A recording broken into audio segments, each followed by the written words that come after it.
कौन हिंदी को ला दिए तो बहुत बड़ा एहसान कर दिए भोजपुरी के लिए। भोजपुरी से कमाए, भोजपुरी से घर बनाए, भोजपुरी से गाड़ी बना लिए। आप लोग भोजपुरी को क्या योगदान दिए? हाय फ्रेंड्स, आई होप बढ़िया होंगे। वीडियो देखने के बाद आप लोगों को कुछ समझ में आएंगे होगा, और नहीं समझ में तो प्लीज मेरे वीडियो को लास्ट पर पूरे डिटेल से समझाते हैं।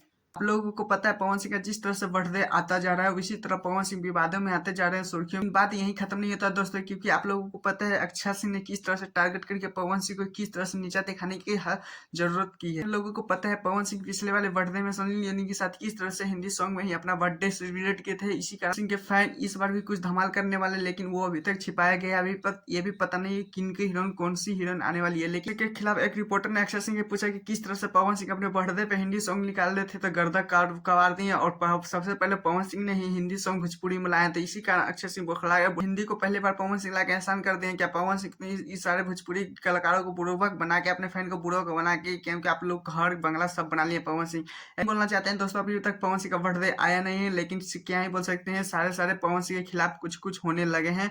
खैर, आप लोगों को क्या लगता है, पवन सिंह पर हिट इस बार भी हिंदी सॉन्ग में लाएंगे या भोजपुरी में लाएंगे, या किसी मतलब थोड़ी सी चेंजिंग करेंगे सॉन्ग? लोगों को पता है दोस्तों, खेसारी लाल यादव का रशियन सॉन्ग जो MP3 में लॉन्च हुआ था कुछ दिन पहले, वो बहुत हिट किया, नंबर 1 पे भी ट्रेंड कर रहा था। लेकिन आप लोगों को पता है फाइनली रशियन का वीडियो आ चुका है। देख सकते हैं किस तरह से यूट्यूब पे इनका अच्छा खासा रिस्पॉन्स मिल चुका है 12 घंटे में, क्योंकि आप लोगों को पता है 8,000 से ज्यादा ऊपर लाइक्स हो चुके हैं और 8 नंबर पर ट्रेंड भी कर रहा है। लेकिन इस वीडियो को देखने के बाद इतना लगा कि हाँ, इस वाले भी सॉन्ग ट्रेंड में ही रहने वाला है, क्योंकि आप लोगों को पता है 8 नंबर पे है, 1 नंबर पे जाने का संभव ज्यादा है। क्योंकि आप लोग देख सकते हैं किस तरह से इस वीडियो में खेसारी लाल यादव कितने अच्छे से सीन करते हुए नजर आ रहे हैं, गाने भी कितने अच्छे हैं। खैर, आप लोगों को क्या लगता है, नंबर 1 पे जाएगा या नहीं, या अच्छा गाना लगा नहीं? टाटा।